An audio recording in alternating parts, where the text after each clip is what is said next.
Let's bring in now David Des Roches. He's an associate professor for security studies at the National Defense University and joins us now live from Washington. Hello to you. We spoke a few weeks ago, David, on this very subject. Why hasn't the heat come out of this yet? Good question. So I think it's because really what we're dealing with, my theory is that this is Putin fundamentally trying to address his own structural weakness. The existence of the government in Ukraine as independent from the government of Russia, a pro-Russian government was overthrown in a color revolution. That poses a direct threat to Putin himself.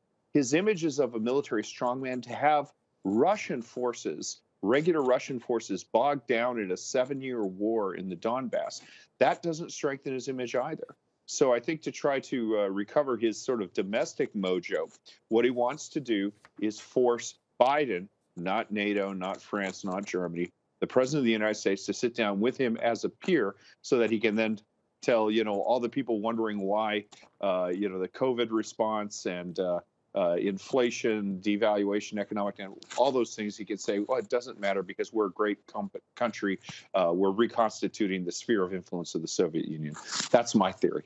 And so, just to be clear, they had a video call, I believe it was last week. Was that not enough? Do they need to sit down in person? Is that what you're saying?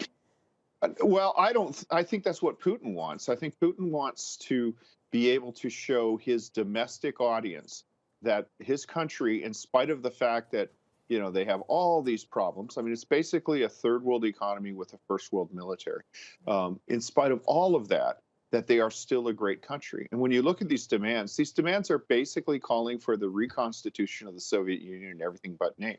What it's basically saying is that every country that was in the Warsaw Pact is not a sovereign nation, that their security decisions their national security is going to have to accommodate the demands of Russia. It's unmeetable. So there has to be an impetus other than the stated ones, and I think that the most likely one is domestic security, that Putin fears that he may be vulnerable to a color revolution, in spite of the fact that he controls all the media and all the levers of power in Russia. Very interesting point you make there.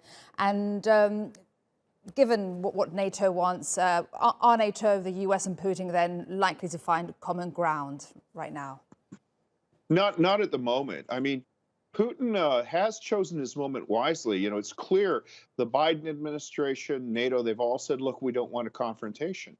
And so what is he doing? He's saying, well, I'm going to give you a confrontation. You say you don't want it, you've got it. And he's forcing, these countries to have to examine their fundamental assumptions.